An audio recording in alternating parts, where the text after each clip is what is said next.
you took this and it caused this in your child, and therefore, like, you shouldn't have done that. And I just don't think that's fair for all the parents out there. If your child has autism, there's nothing that you did that led to that. Welcome to another episode of Bite Back with Abbey Sharp, where I dismantle diet culture rules, call out the charlatans spinning the pseudoscience, and help you achieve food freedom for good. Today, we're going to be tackling a subject that is often clouded by fear, myths, and finger pointing: autism in children. And my guest today is no stranger to the quote-unquote controversy. Dr. Tommy Martin is a science communicator, pediatrician, and father to a son with autism, bringing both professional expertise and personal experience to this very important conversation. Together, we will unpack how America is approaching autism right now, the role of misinformation, the scapegoating of vaccines despite very clear and powerful research that they do not cause autism, and the real impact of fear-based narratives on families and children, those who are both neurodivergent and not. Now, a reminder that today's episode will be touching on some more sensitive and unfortunately politically adjacent themes. We do our absolute best not to get into politics on this podcast, but to talk about autism in 2025, we unfortunately do need to talk about MAHA activities. But I just want to reiterate here that this is not meant to demonize or celebrate one political party over the other. I'm just trying to stick to the implications for public health because that is truly all I'm qualified to speak to as a Canadian, never mind a dietitian. And I just hope that it's interpreted as going no further than that.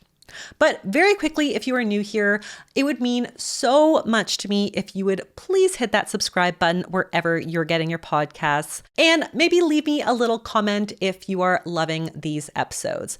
All of your support means so much to me in helping to grow this podcast. All right, friends, let's get to it. Hello, Tommy. Thank you so much for joining me. Abby, it is truly an honor and pleasure. I've been following your content for years, so it's so awesome to be able to connect here on your podcast. Oh, I love that. Thank you. You as well.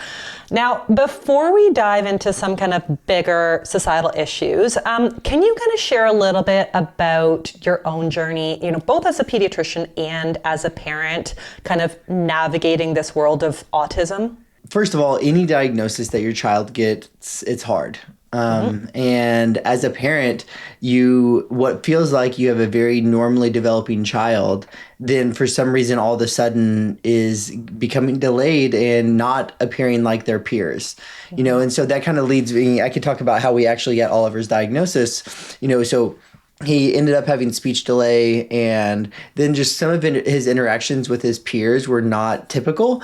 And so he would, I can give some examples, but ultimately my wife and I, even being pediatricians, we didn't really know if he had autism or not, but there were some signs there like speech delay, abnormal social interactions, but he was extremely social. Like, you go on a plane, he wants to say hi to every single person on a plane, right? But that's not necessarily socially appropriate. And even when he was getting older, not realizing that, I think, was one of the things. And so when he saw a developmental pediatrician, they were like, we believe that he has autism. And so ultimately, again, I think some of the reason why it's such a touch point, one is any diagnosis is hard. And something that I would always tell parents is that diagnosis does not define your child's potential.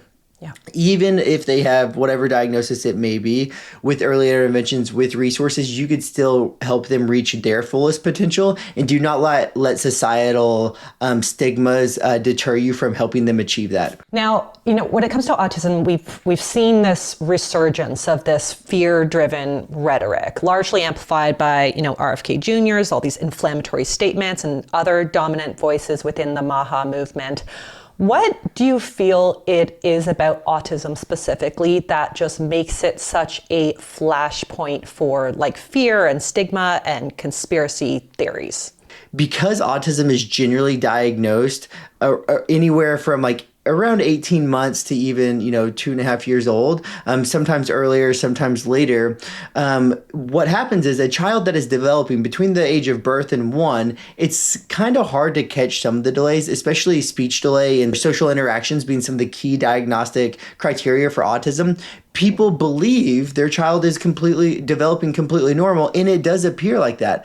But once they reach the milestones, once they get 18 months, 2 years of age, those social interactions and the speech delay really becomes more apparent.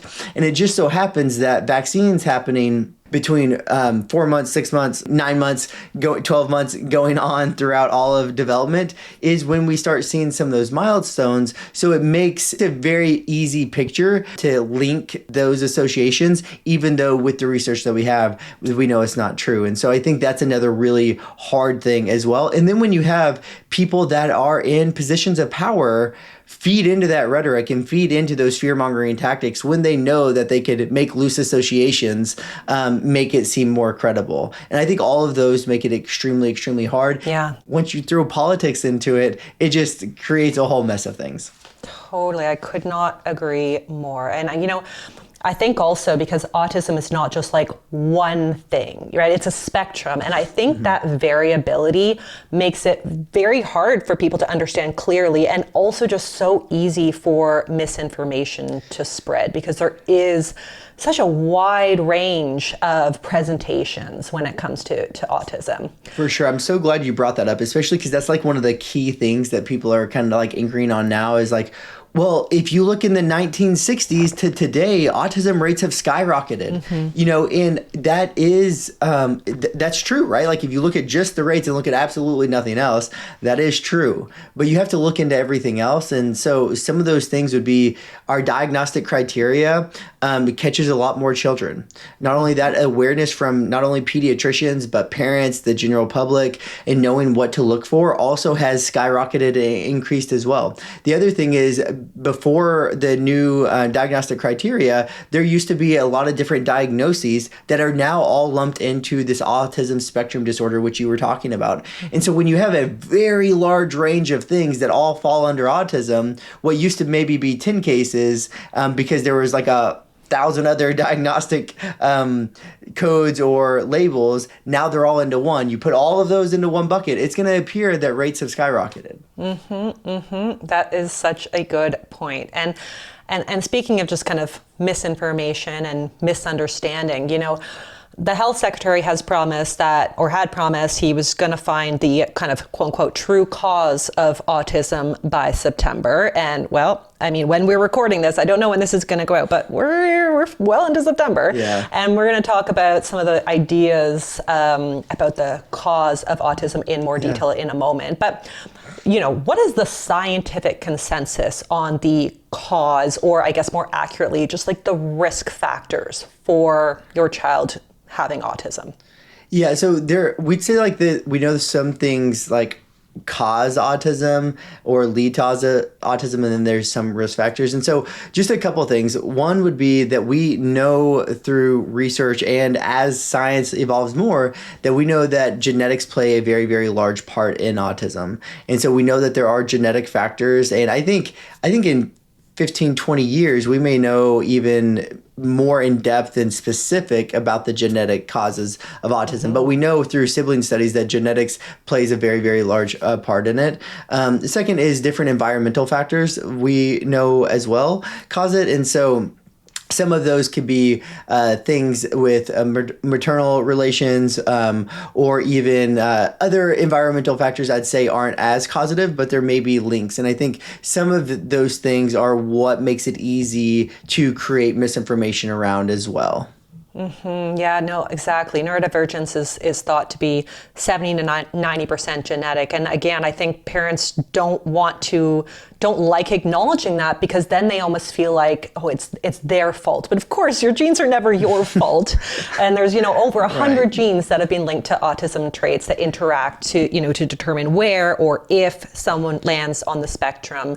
And then, other things like advanced paternal age or complications during pregnancy and delivery. delivery, maybe some medications, not vaccines, we'll get to that in a moment, but those may interact with those who are genetically predisposed. So it's multifactorial. It's not just like one thing happens and then bam, your kid catches autism, as it seems like that's the general narrative that we see right now. Yeah, and I love how you said that, how that we know that there's a genetic component, right? And then if someone is predisposed because of that genetic component, then environmental factors could, I guess, increase the likelihood of them developing or having autism. And I think we see that. And something else that I think is really hard for parents is there's no one else with autism in my family, right? And so how are you saying it's genetic if no one else in my family has autism? Well, and the reason being is just because that our son has my genes, my wife's genes, that doesn't mean that his genes aren't still different, right? And so I do not have Lamb-Schafer syndrome. My wife does not have Lamb-Schafer syndrome. We did genetic testing and neither of us have it or even have the gene defect that would lead to it, but yet our son has it. And we know that Lamb-Schafer syndrome is genetic, right? And so just even with his two diagnoses in general, you could kind of see just because we say it's genetic doesn't mean that it has to come from the parent's genes somehow. Right. Yeah, that's a really good reminder. Now, I want to talk a little bit about some of these kind of quote unquote causes. There's a big Times article that alleged that RFK Jr. may blame Tylenol and folate deficiency in pregnancy for autism. And if I can just kind of speak to the latter for a moment, we do have some evidence that very low and very high levels of folate in pregnancy may alter neurodevelopment. So, for example, some studies have shown that supplementing with folic acid has been associated with a 23% reduced risk of autism, but then having super high plasma levels, like 4 times what is normal, is associated with twice the risk of a child having autism. But again, most of these studies are very small and they only look at one measurement once and the findings are super duper mixed. But still, this has led to an interest in giving a form of folate called folinic acid to children with autism. What are your thoughts on the idea of this kind of becoming just like a universal recommendation for kids? Yeah, I don't think that the broad evidence would support it, especially so a lot of the thought process is that parents want to give it because they're promised that the folinic acid will improve the symptoms of autism. And then you have some parents that anecdotally say, when I started giving folinic acid, they completely got better. And then you'll have other parents that say nothing happened at all. And so I think some of that plays into when you look at anecdotal data, you have to say what else is going on during these times when we're giving the medications, some of which could be the child's getting older and more mature and some of those behaviors are going away. Or maybe there was a stressor at school that now has disappeared, or there's literally so many factors that can play into a child's behavior getting better or worse that anecdotal data doesn't really help us entirely, although I think it's still important to keep in mind. I think when we look at the more broad data, we see that it doesn't necessarily have an effect or an improvement on behavior. Now, if we did have a large study that showed that and solidified, hey, look at this, we've tried this, we've tested it, and it does see that it improves behaviors, which I think you'd have to come up with some sort of scale of how are we going to measure the behaviors that is standardized across children with autism, and then also discussing the confounding factors of the age that it's given and are they in school, are they out of school, and all those things. So ultimately, I would just say that the data does not necessarily support that. And so I would not be recommending it to parents. And I think also you have to, everyone's always talking about big pharma, but to recommend a supplement that's not proven to help kind of seems like people are playing into the hands of a big wellness or a big supplement. And so I just wouldn't go down that road quite yet until we have a lot more data supporting it.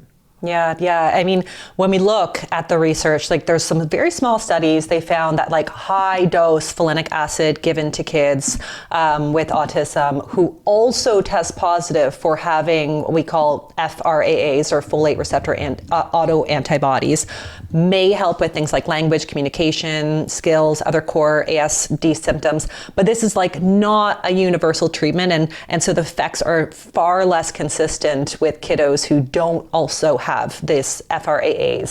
And like everything's a risk benefit, because you see some studies may show some kind of benefit for some kiddos, but there's also case studies and case reports and studies that have showed increased hyperactivity and irritability and aggression and sleep disturbances. Plus, there's concern about seizure control because folate metabolism interacts with neurotransmitters, and it can also mask B12 deficiency. So I don't want parents to hear this and then go, "Ooh, if my child has autism, I'm going to start mega dosing with folate," without that careful supervision. We don't have the data to know what is the appropriate dosage. Is it going to, how do we, manage the risk benefit analysis, all that. So we have to be very cautious with the kind of interventions we jump on. Yeah, I agree with that completely. I'd say if parents are at their wits' end and they're like, look, we've tried everything, we don't know what to do, we just are so tired and we have to try something, then I'd say talk to your pediatrician about that. Totally. So that if you are going to try something, even if it may not be recommended, that your pediatrician could guide you and say, look, I'm not recommending this, but if you're going to do this anyway, let's try to do it as safely as possible. And so I think talking to your pediatrician about those things, and it's completely okay to be completely open and transparent with your pediatrician and just say, look, we can't take this anymore. We need help. So is there some way, somehow, that we can find answers or find help? And I think that's super important to have that open relationship with your pediatrician. And if you don't feel you have that relationship with your pediatrician, I would say get a different one. Yeah. And I know that that's easy for me to say when I work at a clinic where I could just get my kids seen by my wife's colleagues or whatever it may be, when some people have an extremely hard time finding a doctor or a pediatrician. And so I just say, whenever you're looking for one, shop around, find one that you think gels well with your family and that you really feel that you could be open with. Yeah, I think that's really important. Now, of course, the other alleged cause of autism, according to Bobby, is Tylenol use in pregnancy. Yeah. And I know you're not a gynecologist, but you're a dad and a doctor, and I'm sure you know that Tylenol continues to be the recommended treatment for fever for women during pregnancy. And this is kind of important because untreated fevers in pregnancy are linked to a wide range of known risks for baby, including, ironically, autism. And, I had 2 successful pregnancies. We were all told by our doctor, don't take Advil, take Tylenol. It is totally safe for baby. And now with these headlines essentially suggesting, oh no, it's not, women, if you take a Tylenol, you're going to, your kid's going to get autism. Well, women are left feeling like, the person that they trusted in this very overwhelming process, which is pregnancy, to not let them down, to have the answers, may have caused their baby irreparable harm. And I'm going to talk about why not to freak out about the Tylenol thing in a minute. But what do you think that this association might do when it comes to, all the already crumbling trust that folks have in medical authority?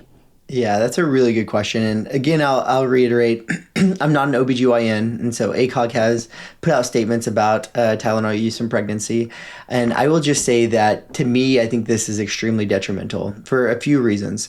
One, just as you said, Abby, that, that these patients trusted their physicians. And if ACOG and their OBGYNs and maybe even the pediatricians told mothers that it was okay to use Tylenol, and then you see someone in a place of authority saying that that's wrong and that it causes autism, obviously that could break that relationship between patient and physician when it's not necessary, especially when it's not true.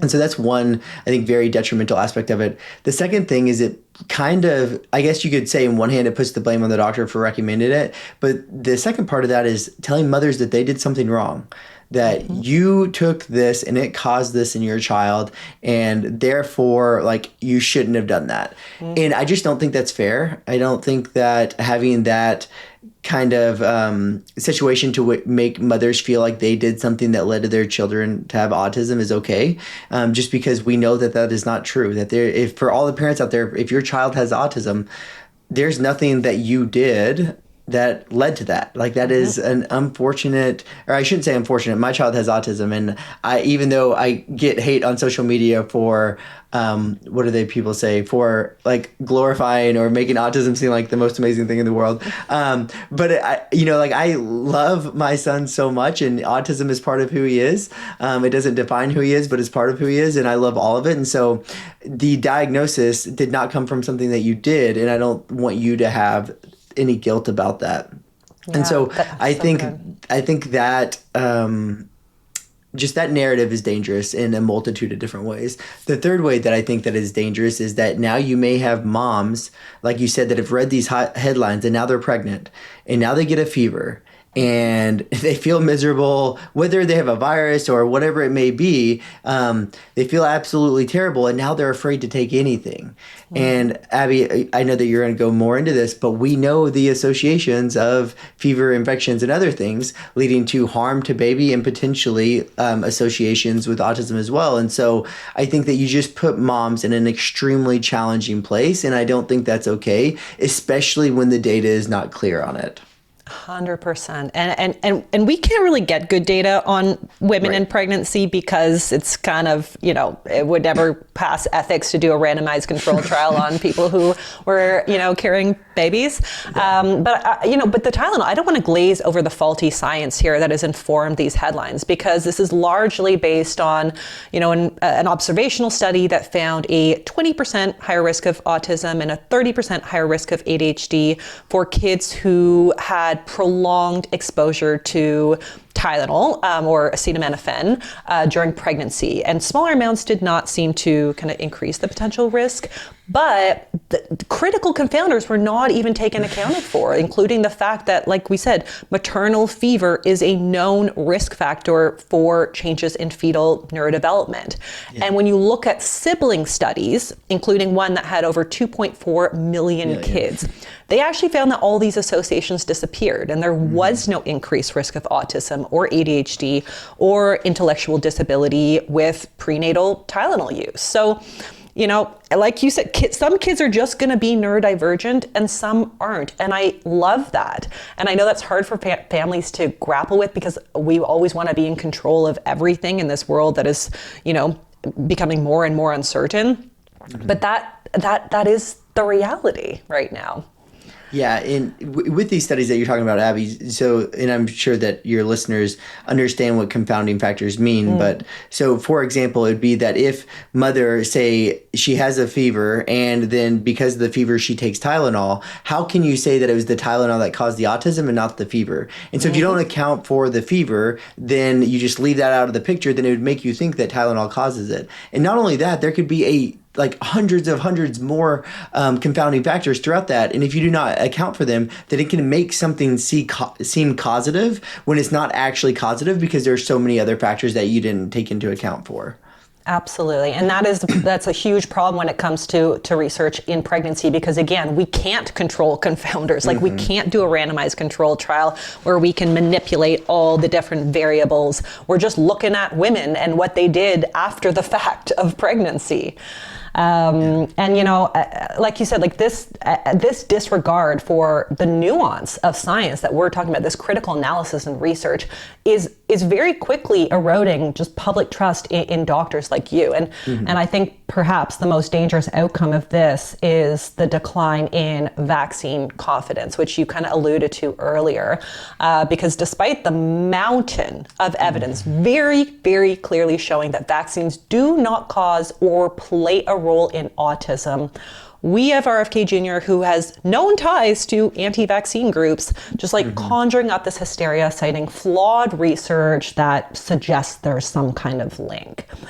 As both a pediatrician and a parent of a neurodivergent child, how does it feel to hear from parents who portray autism as so tragic that they are willing to risk their child dying from a preventable disease like polio or measles just so they don't become autistic? Yeah, for sure. I think there is, before I answer the question, I want to say that I understand that autism is on a spectrum. Okay. And so when people see my life and they see Oliver and they see that Oliver has autism, they see that at one end of the spectrum. But I'm well aware that there's another end of the spectrum where life could be extremely difficult. I've actually worked with children with autism since I was 16 years old, all the way through my high school years, my college years, and then ended up having a child with autism. And I have worked with children that had, I'd say, debilitating behavioral issues due to some neurodivergent tendencies that they had. And that was extremely hard for the family.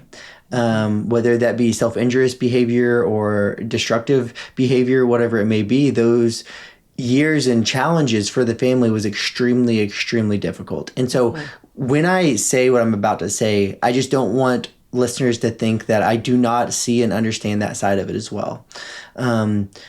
But to say that autism is such a terrible thing that you would rather your child have meningitis, which is an infection in the brain caused by bacteria, measles or the complications of measles later on down the road, which could be inflammation of the brain that could be life-threatening, or a multitude of other things, I do not think is correct. And I think when we see the risks of potentially not having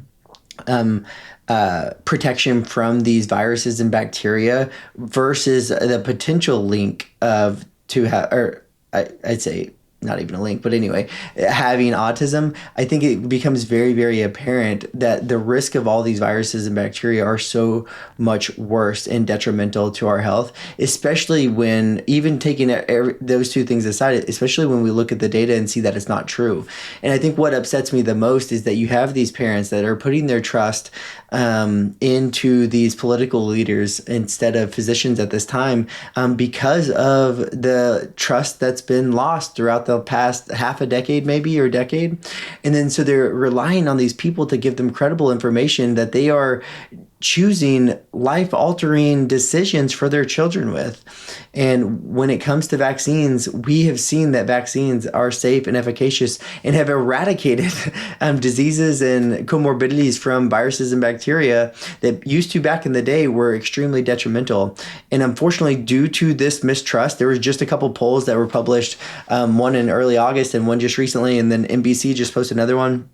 That vaccination rates across the United States are drastically falling. And so in the last 5 years, it's dropped from around 95% of all children to now closer to 91 to 92%.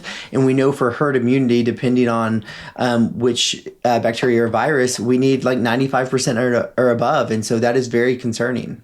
Yeah, no, I know.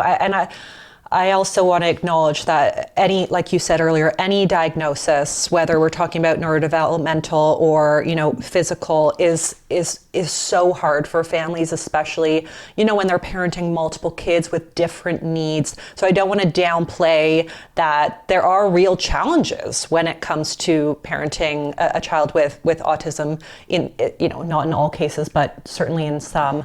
But I certainly do get rubbed the wrong way when I hear people who are in support of vaccines even say like, well, come on, like an autistic child is better than a dead one. Because while of course that is true, I think that statement is just so stigmatizing to neurodivergent folks. And it also almost validates this false association between vaccines and autism. Mm-hmm. And this harms everyone because it harms our neurodivergent friends, our new parents who have been made to feel that they maybe have done something hugely wrong if their child is on the spectrum. And it also harms neurotypical folks who are now susceptible to the downstream risks of low vaccine uptake, which is what you're discussing here. So this is not good for anybody right now. No, not at all. And so Abby, have you watched the movie The Unbreakable Child? You know what? I don't think I have, but so it is. I even just thinking about it, I'm about to cry. I just think I literally am about to cry just thinking about this movie. So I think it is like one of the most incredible movies. And so it's about a boy who has osteogenesis imperfecta. And for the listeners, that's just, you can think of it as like having brittle bones. But he also has autism. And you see into his world of living with autism. And you see this dad that doesn't understand his child at all. And then comes to understand his child's, I think, diagnoses and how his child feels through seeing him live his life. And it's just like one of the, even as a father to a son who has autism, that I think that I'm very in tune with Oliver. It even made me realize even more what Oliver's experiencing and why he might have some of these behaviors at times. And like, I'm getting so frustrated, like, Oliver, just like, be calm, like, calm down. But it's like, he needs this, like some of these things like he's experiencing, we can't grasp or understand what it is, and that doesn't make it wrong and that doesn't make it bad. It just makes it different for him. And I just think it is such a great movie that would help the world understand autism so much more. I love that recommendation. I'll link to that in the show notes below. Not to be dark, but again, as a pediatrician, as a dad, like, what do you feel, like, what is your biggest fear as it relates to this kind of like autism witch hunt that the health secretary and the MAHA movement has begun? Yeah, I think a few things. One would be further stigmatizing children with autism, or I mean, adults with autism, anyone with autism, anybody that's neurodivergent. Just because even some of the language that they use when talking about it is very stigmatizing. And I made a video that RFK Jr. was talking about children with autism and was talking about they'll never pay taxes, they'll never live on their own, they'll never do any of these things. And like, he may feel like that and he may think that, but that's not truth and that's not reality. Is that true for some children? Maybe. Is it true for all of them? Not at all. And so I think that just the language and the society further stigmatizing children with autism, I think is extremely detrimental. Number two would be policy changes. If they continue to try to go down this route of false information and saying that vaccines cause autism, and maybe them not allowing for certain vaccines to be covered by insurance, or their recommendations going down about hepatitis B or MMR or these vaccines, and then not making them required when we're already seeing vaccination rates declining to 92%. And we've already seen the most cases of measles that we've seen in decades. To see that further worsen, and then to see what used to be almost eradicated diseases now become a lot more prevalent, and we see herd immunity lost, and then a lot more children getting sick. Like, it would be an absolute tragedy to have to repeat the medical harm that happened from viruses and bacteria that the world experienced decades ago because of misinformation.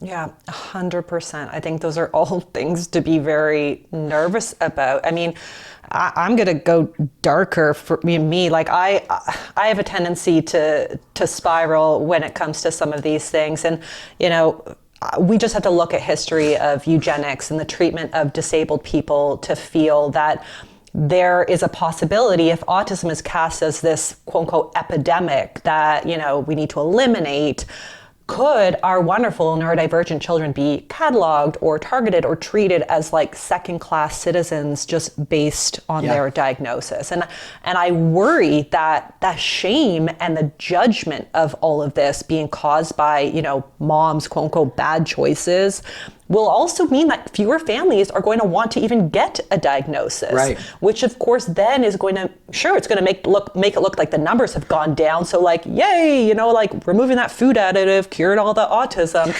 When in fact, we just know that more kids are suffering without the support they need. And so none of this is going to be good for our kids. Yeah, I agree completely. And even to the point of like children being institutionalized when maybe they don't need to, just because of the stigma and the rhetoric behind what people with autism are like. And we know that especially in I'd say the 70s through the 90s, there were many different facilities in which people with autism or maybe neurodivergent children that had behavioral issues would be put into that were violent, abusive, and not okay, which thankfully now majority have been shut down throughout the United States. I think unfortunately there's still a couple that are still practicing, and the type of therapies that they would use, whether that be shock therapies or physical restraint therapies or whatever they may be, were not beneficial to these children. And my fear is that resurgence of different facilities like this would come about, and I just do not think that's okay. And so I'm at the end of the day, an extremely optimistic person as it is, probably to a fault. So I really don't think it'll get that bad, but the fear is still there that it could. Right. And I want to harness that optimism and end on a positive note, because I realize a lot of discussions about the state of public health are kind of bleak right now. But is there anything you could share with parents or soon to be parents who perhaps have become paranoid about the prospects of having a child on the spectrum? Yeah.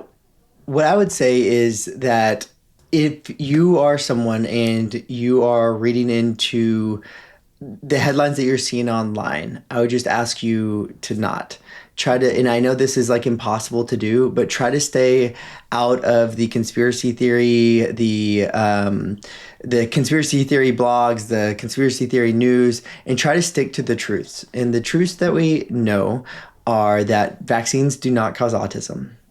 That if your child has autism, that there are a multitude of processes in place currently to get your child the support they need. And if you find a pediatrician that'll help you to get that support, then your child can reach their fullest potential, whatever that may be, even if they have autism. As a father to a child with autism, even though the initial heartbreak of, will my child be able to go to prom? Will he play football? Will he ever drive? Will he ever live on his own? All of those things are completely normal. But once I came to notice that those were hopes and dreams that I had in my mind for him, and Oliver is his own person, and I need to support what his hopes and dreams are. And right now, it is playing with rocks in the yard or playing with sand. And seeing his joy for life is one of the most beautiful things. And when I started to align my goals for Oliver with the goals that he had, even if they may be different than what the world would expect for a typical 5-year-old, my life became so much more beautiful. And finding joy and happiness in the things that make Oliver happy has made me continues to make me extremely, extremely happy. And so I would just say lean on evidence-based practitioners such as your pediatrician, your OBGYN, the American Academy of Pediatrics, ACOG, and these organizations that will stop the fear-mongering, that will give you real evidence about what's going on, and then will also help you get the support you need, rather than just throw fearful lies at you to make you scared about having a child that may end up with autism. Wow, that was so beautiful. Thank you so much, Tommy. So insightful. I'm so moved by your words and your expertise. And I hope it provides some critical new insights for folks who are trying to, make sense of all these fear-mongering headlines. But I'm going to leave a link to all your social media. Thank you again so much for joining us. Such an honor. Thank you.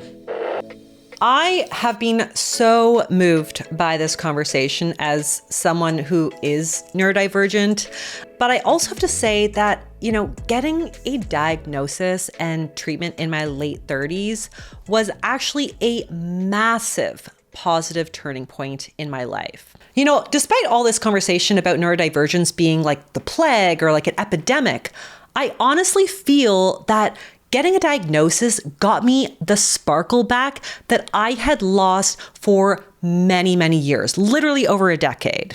So for those who are listening who perhaps have a neurodivergent child or is feeling anxious about this fear-driven narrative around autism right now, I just want to share a little kind of ode to my own experience to leave us all with a different perspective. I truly love the way my neurodivergent mind works. I love my ability to think outside the box, my passion-driven productivity, my boundless energy, and my persistence, all of which have been critical to my career success. I also am very grateful for my rich intuition and deep empathy, which I really do believe has made me a really good friend. I know, and I feel like everyone in my life knows, that these are real superpowers. These are actually sought after traits. And not just in me, but the vast majority of people that I gravitate towards in my life are also neurodivergent. And obviously everyone has their own unique flavor, but I've really found that my friends with autism and ADHD are incredibly curious, highly intelligent, creative, magnetic, and compassionate humans that I can't not want to be around. There is no question that having autism or ADHD presents challenges in our neurotypical world, but overcoming those challenges to build greatness, as so many folks with ASD do, is actually evidence that we shouldn't be looking to quote unquote cure their minds. And obviously I don't know if we have psych reports to back this up, but according to a lot of expert speculation, if we had quote unquote cured autism, we maybe wouldn't have Einstein's relativity, or Mozart's symphonies, or Michelangelo's Sistine Chapel. I'm not knocking our neurotypicals, but it might be a very gray world without neurodivergent people. So rather than investing our energy in this witch hunt for the quote unquote root cause or cure for autism, we should be focusing our research and discussions around building supportive environments to let these gorgeous, beautiful minds thrive. And that, my friends, is, I think, all I've got for today. But I would love if you would give Dr. Tommy Martin a follow and leave us a nice little comment and a 5-star review in the comment section to show your support. It really does mean so much. But signing off with Science and Sass, I'm Abbey Sharp. Thanks for listening.